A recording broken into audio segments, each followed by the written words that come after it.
Au début, il n'y avait rien. Ni temps, ni espace, ni matière. Juste rien. Puis, une grosse explosion au milieu de rien, provoquée par on sait pas trop quoi, crée l'univers.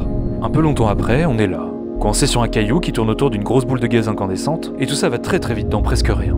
Juste beaucoup de vide. Rien n'a de sens. Rien n'a de but. Sauf que sur ce caillou, il y a un truc très cool qui a pop et qui vaudrait peut-être le coup d'être sauvegardé. Et la vie, depuis la création de la Terre, elle s'est fait chier dessus à de maintes reprises. Là, par exemple. Là aussi, j'aurais vraiment pas aimé y être.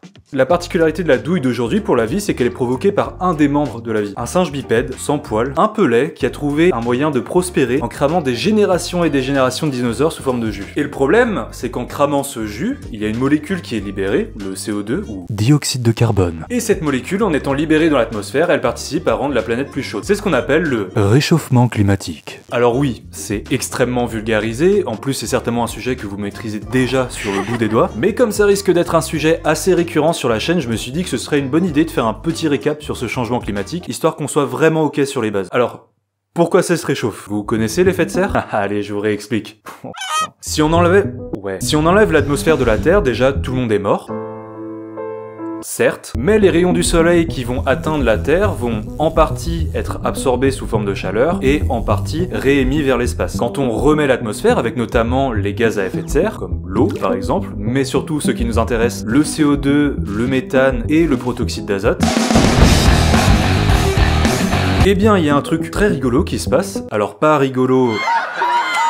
mais plus rigolo, ah tiens c'est marrant, j'aurais pas vu ça comme ça. En gros, quand les rayons du soleil arrivent au niveau de l'atmosphère, il y en a une partie qui est réfléchie et une autre partie qui passe à travers et qui arrive jusqu'à la croûte terrestre. Et maintenant, au niveau de la croûte terrestre, il se passe à peu près la même chose que quand il n'y a pas d'atmosphère. C'est-à-dire qu'on a une partie des rayons lumineux qui sont absorbés sous forme de chaleur et l'autre partie qui est réémise. Sauf que sur la partie qui est réfléchie, il y a une partie qui est réfléchie dans l'autre sens par l'atmosphère et qui retourne réchauffer la croûte terrestre et ainsi de suite. Alors, c'est un phénomène qui à la base est totalement naturel. D'ailleurs, heureusement qu'il y a l'effet de serre parce que sans ce phénomène, la Terre passerait d'une moyenne de 15 degrés à moins 18. C'est un poil frisquet, moins 18. Mais le souci, et c'est là qu'on en arrive à toute l'explication du changement climatique, c'est que quand on augmente la concentration de gaz à effet de serre dans l'atmosphère, eh bien on augmente aussi ce phénomène, c'est-à-dire que du coup, on a de plus en plus de rayons lumineux qui sont entre guillemets emprisonnés entre la croûte terrestre et l'atmosphère, ce qui provoque le réchauffement global de la planète. Alors trop cool, on va pouvoir boire des mojitos plus tôt en bord de plage. Si on va plus tôt à la plage, on sera motivé plus tôt pour sculpter le summer body. Le futur sera-t-il peuplé uniquement de gigachad? Et puis surtout, ça va nous permettre de parfaire notre bronzage pour que Brigitte de la Conta, sur qui on a un crush depuis 6 ans et demi, nous remarque enfin.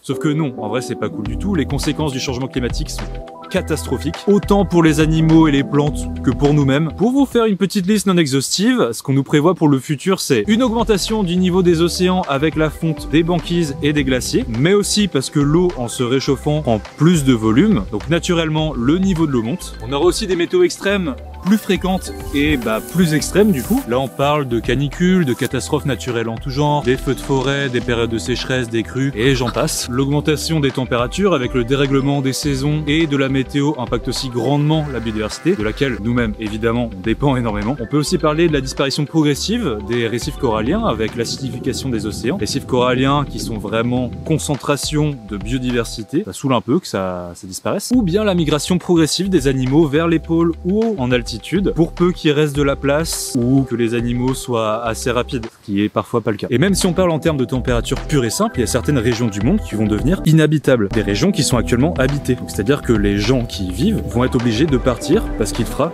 trop chaud pour y vivre. On peut aussi parler de pertes de récoltes qui vont très certainement provoquer des famines ou bien de migration de maladies comme le paludisme avec la migration des moustiques vers les pôles. Bref, oui, ça fait beaucoup de choses, c'est un poil déprimant, mais heureusement, on a la solution. Alors, pas pour éviter tout ça parce que c'est un peu trop tard, mais en tout cas pour réduire les impacts à venir. Et du coup, cette solution, c'est réduire nos émissions de gaz à effet de serre. Alors pas de panique, on n'a pas rien fait non plus depuis toutes ces années, mais c'est loin, tellement loin d'être suffisant par rapport à ce qu'il est possible de faire. Donc maintenant, comment on fait pour accélérer le processus tout en gardant un mode de vie confortable, en ne freinant pas l'avancée technologique et en faisant en sorte que tout le monde s'y retrouve? Et bah c'est une autre histoire et on en discutera certainement dans de futures vidéos parce que y a matière à faire. Voilà, c'était une vidéo un peu plus sérieuse que la précédente, tout petit peu par rapport à la sériosité du sujet. Si vous avez apprécié la vidéo, n'oubliez pas de mettre un petit pouce bleu pour me le signifier, ça fait toujours plaisir et ça aide dans les stats. D'ailleurs, pour la première vidéo, vous avez été très réactif en termes de pouces bleus, commentaires, tout ça, et ça se ressent au niveau des stats. YouTube, il a bien kiffé, il commence à mettre la vidéo en avant